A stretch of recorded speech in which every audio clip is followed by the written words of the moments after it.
नमस्कार शिक्षक बंधू आणि भगिनींनो, रुपाली चव्हाण एज्युकेशनल व्हिडिओ या माझ्या चॅनलमध्ये आपणा सर्वांचं स्वागत आहे। येत्या 23 नोव्हेंबरला जी टीईटीची एक्झाम होणार आहे त्या परीक्षेच्या सरावासाठी आजच्या व्हिडिओमध्ये आपण बालमानसशास्त्र व अध्यापनशास्त्र या विषयातील 2023 ते 2024 मध्ये आलेले सर्व प्रश्न एकाच व्हिडिओमध्ये बघणार आहोत। त्यामुळे व्हिडिओ शेवटपर्यंत बघा, नक्कीच तुम्हाला त्याचा फायदा होईल। यामध्ये बघा, पहिला प्रश्न विचारलेला आहे 2013च्या पेपरमध्ये मानवी वर्तनाचे शास्त्र अशी व्याख्या टिंबटिंब यांनी केली। बघा, आता मानसशास्त्र म्हणजे मानवी वर्तनाचे शास्त्र अशी व्याख्या केलेली आहे वॉटसन यांनी। एखाद्या मोठ्या समूहाचे वर्तन काही प्रसंगात कसे घडेल याच्या अंदाजासाठी टिंबटिंब पद्धती अत्यंत उपयुक्त आहे। सर्वेक्षण, कातड्याच्या निर्जीव पट्ट्याला अंधारात साप समजून आपण घाबरतो हे टिंबटिंबचे उदाहरण आहे। इंद्रिय भ्रम, सामाजिक निरीक्षणात्मक अध्ययन उपपत्ती डॅश डॅश यांनी मांडली। अल्बर्ट बांदुरा, साधक अभिसंधान पद्धतीचा उद्गाता टिंबटिंब होय। डॉक्टर ब्लूम, कवी, लेखक, कलाकार, चित्रपट यातील कल्पना टिंबटिंब प्रकारच्या असतात। सृजनात्मक, अध्ययन विषयक क्षेत्रीय उपपत्ती टिंबटिंब या मानसशास्त्रज्ञांनी मांडली। कुर्ट लेविननी, अध्ययन संक्रमणाची सामान्यीकरण उपपत्ती टिंबटिंब यांनी मांडली। जड्ड यांनी, व्यक्ती व तिच्या भोवतालचे वातावरण यांच्यातील आंतरक्रियातून प्राप्त झालेल्या मर्मदृष्टीद्वारे समस्या सोडविल्या जातात असे टिंबटिंब यांचे मत आहे। कोहलर यांचे, कोणतीही गोष्ट जाणून घेण्यासाठी मनाने केलेली धडपड म्हणजेच टिंबटिंब होय। अवधान, प्रतिक्रियांमधील जोश आणि आवेश वाढवणारी स्थिती म्हणजे प्रेरणा टिंबटिंब असे म्हणतात। बघा, त्याला म्हणतात लिंडस्ले। सायकलवर तोल सांभाळता आला की स्कूटर किंवा मोटरसायकल शिकण्यास त्याचा उपयोग होतो हे टिंबटिंब या संक्रमणाचे उदाहरण आहे। धन संक्रमणाचे, विकास अवस्थेतील वयोगट 6 ते 12 वर्ष या कालावधीला टिंबटिंब असे म्हणतात। किशोरावस्था, स्मृती म्हणजे नवा अनुभव असे टिंबटिंब यांनी म्हटले। रॉस, चित्रकार चित्र रेखाटण्यात इतका रंगून जातो की त्याला स्थळ काळाचे भान राहत नाही हे टिंबटिंब अवधानाचे उदाहरण आहे। अभ्यस्त अवधानाचे, बाह्य उद्दीपकासंबंधी मज्जातंतूमार्फत मेंदूकडे पोचविल्या जाणाऱ्या प्राथमिक स्वरूपाच्या मानसिक क्रियेला टिंबटिंब म्हणतात। संवेदना, बुद्धिमत्ता म्हणजे बदलत्या परिस्थितीत नव्या गरजा भागवण्यासाठी वेगवेगळ्या प्रकारे विचार करण्याची शक्ती असे स्टर्न यांनी म्हटले आहे। आकलन, शोध, दशा, टीका हे बुद्धीचे 4 पैलू आहेत असे अल्फ्रेड बिने यांनी म्हटलेलं आहे। शैक्षणिक बुद्धिमत्तेला भावनिक बुद्धिमत्तेचे सहाय्य असले पाहिजे असा विचार डॅनियल गोलमन यांनी मांडला होता। साध्य गाठण्यास प्रवृत्त करणाऱ्या विशिष्ट दिशेने वाटचाल करावयास लावणाऱ्या वर्तनासाठी उत्साह टिकवून धरणाऱ्या शक्तींचे मिश्रण म्हणजे प्रेरणा होय। अध्यापन हे अध्ययनांगी होण्यासाठी काय आवश्यक आहे? प्रवर्तन, बक्षीस, शिक्षा की साहित्य? प्रवर्तन। इसवी सन 1921 साली दक्षिण मूर्ती येथे बालमंदिर नावाची शिशुशाळा टिंबटिंब यांनी सुरू केली। गिजूबाई बधेका, अध्यापनाच्या प्रतिमानाचे जनक या ठिकाणी आहेत मार्शा विल व ब्रूस जॉईस। सजीवांची लक्षणे हा पाठ शिकविताना शिक्षकांनी सुरुवातीला विद्यार्थ्यांकडून सभोवताली असणाऱ्या सजीवांची माहिती काढून घेतली। येथे शिक्षकांनी अध्यापनाचे कोणते सूत्र वापरले? मूर्ताकडून अमूर्ताकडे, ज्ञाताकडून अज्ञाताकडे, सुगमाकडून संकीर्णाकडे की विशिष्टाकडून सामान्याकडे? बघा, जेव्हा शिक्षक विद्यार्थ्यांना माहिती असलेल्या गोष्टी अगोदर काढून घेतात तेव्हा ती जी अध्यापनाचं सूत्र असतं ते असतं ज्ञाताकडून अज्ञाताकडे। यशस्वी अध्यापन म्हणजे काय? 100% निकाल, सर्व विद्यार्थ्यांची प्रावीण्यासह उत्तीर्ण होणे, परिणामकारक अध्ययन की विद्यार्थ्यांचे यश. यशस्वी अध्यापन तेव्हाच होतं जेव्हा त्याचा परिणाम दिसून येतो. उत्तर असणार आहे परिणामकारक अध्ययन. क्रियात्मक क्षेत्रातील विकासाच्या टप्प्यांचा योग्य क्रम कोणता? बघा आता पर्याय आहेत स्वाभाविकीकरण, अचूकता, संधिकरण, अनुकरण, क्रियाकौशल्य. दुसरा आहे अनुकरण, स्वाभाविकीकरण, क्रियाकौशल्य, अचूकता, संधिकरण. तिसरा आहे अनुकरण, क्रियाकौशल्य, संधिकरण, अचूकता आणि स्वाभाविकीकरण. आणि चौथा आहे अनुकरण, क्रियाकौशल्य, अचूकता, संधिकरण आणि स्वाभाविकीकरण. उत्तर आहे पर्याय क्रमांक 4. त्यानंतरचा खाली काही वर्तनाबद्दल दिले आहेत, त्यापैकी बोधात्मक वर्तन बदल कोणता आहे हे ओळखा. शारदा सुंदर भरतकाम करते. राजूचे त्याच्या कुत्र्यावर प्रेम आहे. विनीत परिच्छेद वाचून त्यावरील प्रश्नांची उत्तरे सोडवतो. सुनीताला शंख शिंपले जमविण्याचा छंद आहे. बघा आता वर्तन बदल, या दिलेल्या वर्तन बदलापैकी बोधात्मक वर्तन बदल आहे विनीत परिच्छेद वाचून त्यातील प्रश्नांची उत्तरे सोडवतो. खालीलपैकी कोणती मुले विशेष गरजा असणारी नाहीत ते सांगा. बौद्धिकदृष्ट्या मागासलेली, उच्च दर्जाची बुद्धिमत्ता असलेली, अध्ययन अक्षमता असलेली, अध्ययन क्षमता असलेली. बघा आता विशेष गरजा नसणारी आपल्याला विचारलेलं आहे, म्हणजेच पर्याय असणार आहे अध्ययन क्षमता असलेली, पर्याय क्रमांक 4. त्यानंतर पुढचा प्रश्न आहे अध्ययनात क्रियाशीलता कोणत्या स्वरूपाची असते? बौद्धिक, भावनिक, फक्त बौद्धिक, शारीरिक व मानसिक की फक्त सामाजिक? अध्ययनात क्रियाशीलता ही असते फक्त बौद्धिक. अध्यापनशास्त्र म्हणजे पद्धती व प्रतिमान, अध्यापन सूत्रे, तत्वे व नियम आणि वरील सर्व. उत्तर असणार आहे वरील सर्व. यानंतर बघा जानेवारी 2016 मध्ये आलेले प्रश्न आहेत. उपपत्ती म्हणजे आपल्याला जे ज्ञात आहे त्या आधारे कोणत्या तरी प्रकारे दृष्टिक्षेप टाकण्याची, अंदाज करण्याची आणि रचना करण्याची वृत्ती. ही व्याख्या खालीलपैकी कोणत्या मानसशास्त्रज्ञाने दिली आहे? बघा ही व्याख्या आहे कॅम्पबेल यांची. त्यानंतर बघा पुढचा प्रश्न आहे व्यक्तिगत भेदाच्या विविध क्षेत्रांचा योग्य गट कोणता आहे? प्रावीण्य, बुद्धिमत्ता, सर्जनशीलता. प्रावीण्य, बुद्धिमत्ता, भावात्मक क्षेत्र. सर्जनशीलता, भावात्मक क्षेत्र, भावनिक बुद्धिमत्ता. आणि पर्याय क्रमांक 4 वरील सर्व. या ठिकाणी हे सर्व हे प्रश्न पर्याय क्रमांक ड या ठिकाणी किंवा पर्याय क्रमांक 4 बरोबर आहे. खाली दिलेल्या अध्ययन अकार्यक्षम मुलांच्या लक्षणांमध्ये कोणते लक्षण योग्य आहे? बघा आता अकार्यक्षम मुलांमध्ये असणारं लक्षण आपल्याला बघायचं आहे. पहिलं आहे ही मुले योग्य व आवश्यक गोष्टीमध्ये रमतात. या विद्यार्थ्यांची अवधान कक्षा सामान्य असते. ही मुले नेमून दिलेले काम पूर्ण करण्याकडे लक्ष देत नाहीत. ही मुले स्थिर असतात. बघा अध्ययन अकार्यक्षम असणारा जी मुलं असतात ही मुलं नेमून दिलेलं काम पूर्ण करण्याकडे त्यांचं लक्ष नाही. हा पर्याय क्रमांक 3 या ठिकाणी बरोबर आहे. खाली दिलेल्या विधानांमध्ये मतिमंद मुलांचे कोणते लक्षण नाही?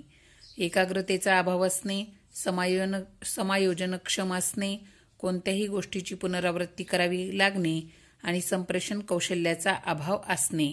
या ठिकाणी मतिमंद मुलांचं लक्षण आहे समायोजनक्षम असणे. त्यानंतर जन्मजात स्वभाव हा व्यक्तिमत्व विकासातील घटक आहे असे अनुवंशाविषयी मत खालीलपैकी कोणत्या मानसशास्त्रज्ञाने मांडले आहे? बघा हे मत मांडलेलं आहे ग्रेगार मेंडल यांनी. थर्स्टन यांच्या बुद्धिमत्तेच्या अनेक घटक सिद्धांतांवर घेतलेल्या आक्षेपांपैकी खालीलपैकी कोणते आक्षेप बरोबर आहेत? बघा या ठिकाणी पहिला आक्षेप आहे थर्स्टनने सांगितलेल्या प्राथमिक मानसिक क्षमता पूर्णपणे स्वतंत्र नाहीत. कसोट्यांमध्ये सहसंबंध असल्याचे आढळून आले. मानसिक क्षमता परस्परांपासून वेगळ्या नाहीत. आपलं उत्तर असणार आहे पर्याय क्रमांक 3 अ आणि क फक्त या ठिकाणी बरोबर आहे. त्यानंतर अध्यापन परिणामकारक होण्यासाठी खालीलपैकी कोणती तत्वे सहाय्यभूत ठरतात? नंबर 1 अध्यापन प्रभावी होण्यासाठी उद्दिष्टे अगोदर निश्चित केली जातात. अध्ययनार्थ्याच्या उपजत क्षमता विकसित करणे अनावश्यक असते. अध्ययनार्थाच्या पूर्वज्ञानाची दखल घेऊन नवीन ज्ञानाशी संबंध प्रस्थापित करावा. की नंबर 4 अध्ययनार्थ्याचा दैनंदिन अनुभव अत्यंत महत्त्वाचा असतो. आपण जर बघितलं तर या ठिकाणी अध्यापन परिणामकारक होण्यासाठी आपल्याला उत्तर असणार आहे अ, क आणि ड फक्त. अ, क, ड मध्ये बघा अध्यापन प्रभावी होण्यासाठी उद्दिष्टे अगोदर निश्चित करावी लागतात, केली जातात. क आहे अध्ययनार्थाच्या पूर्वज्ञानाची दखल घेऊन नवीन ज्ञानाशी संबंध प्रस्थापित करावे लागतात आणि ड आहे अध्ययनार्थ्यांचा दैनंदिन अनुभव अत्यंत महत्वाचा असतो. पुढचा प्रश्न आहे खालीलपैकी कोणते विधान अध्ययन प्रक्रियेचे ठळक वैशिष्ट्य नाही. बघा यामध्ये आहे अध्ययन हे सहेतुक असते, अध्ययनामुळे नवीन गोष्टीची धारणा होते, सर्व प्राण्यांचे अध्ययन सारखे असते, दीर्घकाळ सराव केला नाही तर अध्ययनाचे स्मरण राहत नाही. तर बघा या ठिकाणी अध्ययन प्रक्रियेचे ठळक वैशिष्ट्य आहे सर्व प्राण्यांचे अध्ययन सारखे असते. खालीलपैकी अवधानाचे नियंत्रण करणारे बाह्य घटक कोणते. अभिरुची, तत्कालिक गरजा, पुनरावृत्ती की वैचित्र्य.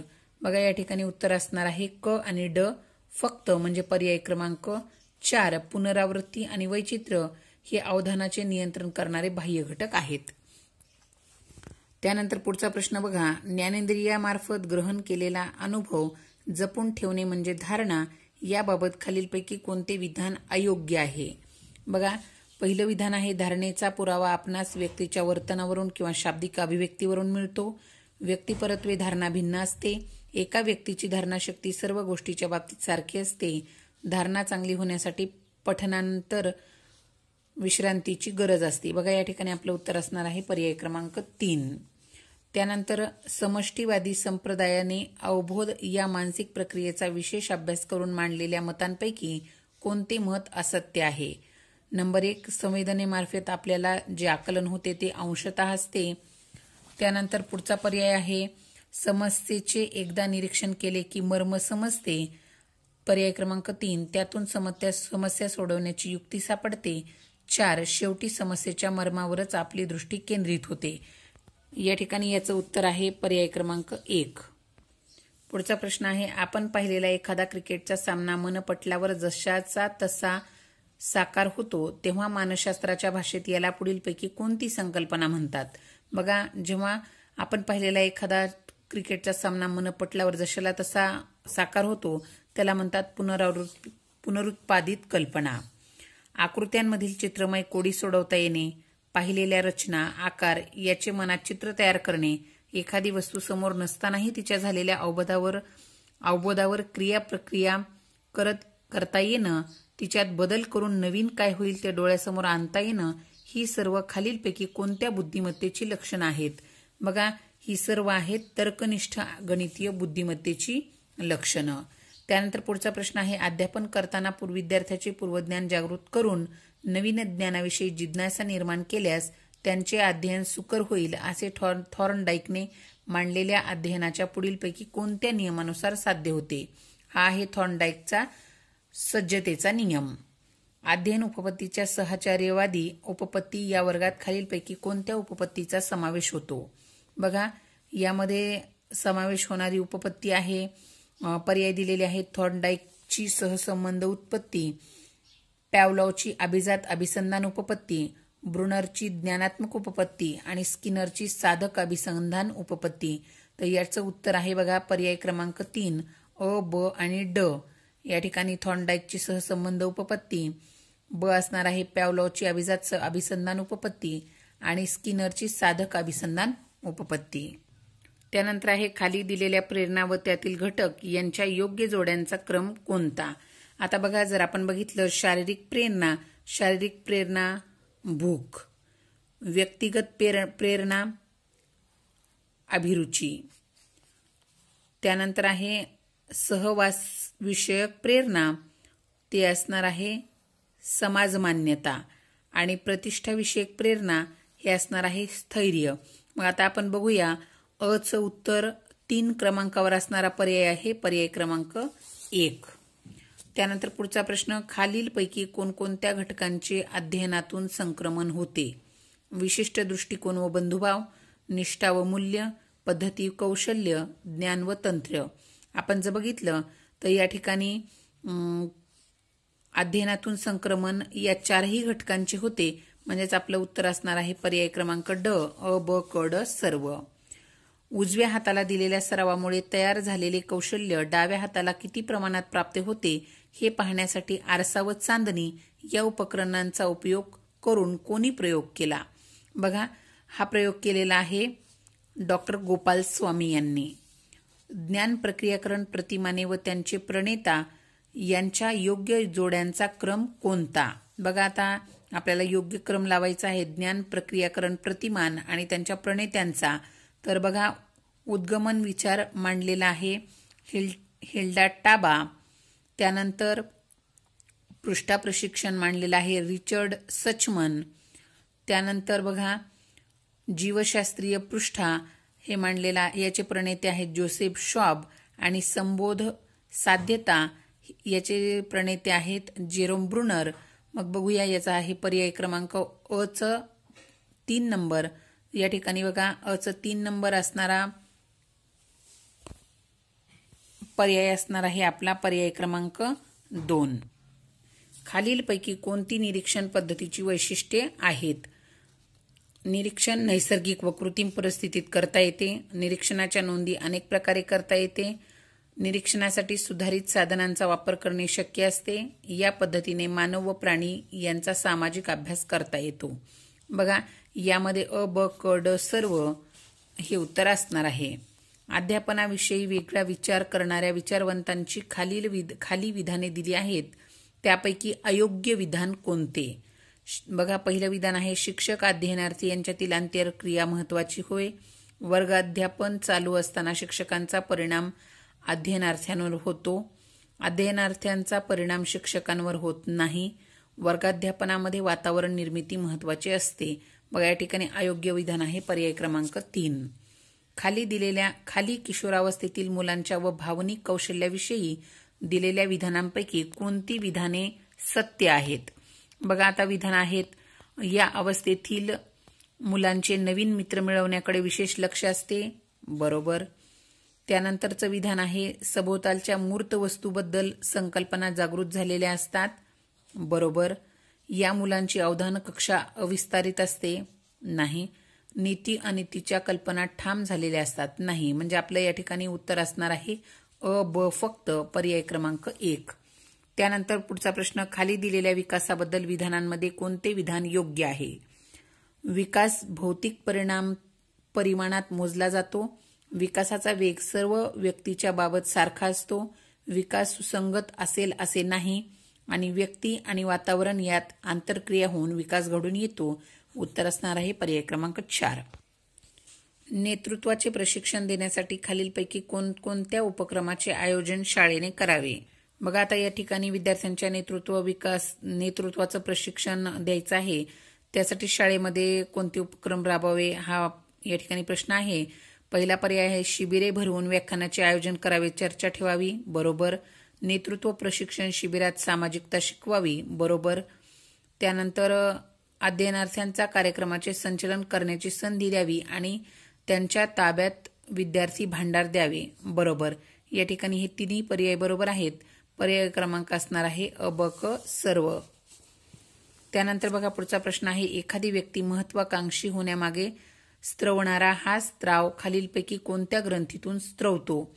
बघा, ती ग्रंथी आहे कंठ ग्रंथी. खालील उदाहरणांमध्ये कोणत्या विधानात आविष्कार प्रक्षेपण तंत्र वापरलेले आहे? बघा, आविष्कार तंत्र वापरलेलं आहे. विद्यार्थ्यांनी बाहुली नाट्य सादर केले. स्वतःच्या चुका शोधणे, आपल्या मनात डोकावून पाहणे, आपल्या भावना व अभिरुची शोधणे, आपल्या कमतरता व बलस्थाने शोधणे, स्वतःची योग्यता जाणणे ही लक्षणे खालीलपैकी कोणत्या भावनिक क्षमतेची आहेत? बघा, ही भावनिक क्षमता आहे आत्मपरिचय. विद्यार्थ्यांचे कुसमायोजन झाल्यास खालीलपैकी कोणत्या वर्तनाच्या बाबी आढळून येतात? बघा, आता विद्यार्थ्यांचं कुसमायोजन झाल्यास कोणकोणत्या बाबी आढळून येतात? नंबर 1, परिस्थितीला शरण जाणे. बरोबर. त्यानंतर मानसिक ताण कमी होणे. नाही. खोटे समाधान मानणे. बरोबर. आणि दिवा स्वप्न पाहणे. बरोबर. म्हणजे आपलं उत्तर असणार आहे अ, क, ड फक्त एवढे पर्याय क्रमांक 3. त्यानंतर बघा, अनिताच्या वर्गातील विद्यार्थिनींनी मिळालेल्या गुणांचे मध्यमान 54.5 आणि मध्यांक 55.4 आहेत. तर वर्गातील विद्यार्थिनींनी मिळवलेल्या गुणांचे बहुलक किती? बहुलक असणार आहे 57.2. जेव्हा शिक्षक शिकवताना खालील बाबी करतात तेव्हा ते कोणत्या अध्यापन पद्धतीचा वापर करतात? पूर्वनियोजन व पूर्वतयारी करतात, सर्वांना दिसेल अशी व्यवस्था करतात, निरीक्षणाबद्दल निश्चित स्वरूपाच्या सूचना देतात, साहित्याची मांडणी शास्त्रशुद्ध पद्धतीने करतात. बघा, यावेळेला त्यांनी निवडलेली अध्यापन पद्धती असते प्रयोग दिग्दर्शन पद्धती. बघा, या ठिकाणी व्हिडिओ जास्त मोठा होऊ लागला म्हणून आपण सन 2013 आणि 2016 या साली आलेले बालमानसशास्त्र व अध्यापनशास्त्र यातील प्रश्न बघितले. यानंतरच्या व्हिडिओमध्ये आपण त्यानंतरच्या वर्षी आलेले प्रश्न व त्यांची उत्तरं बघणार आहोत.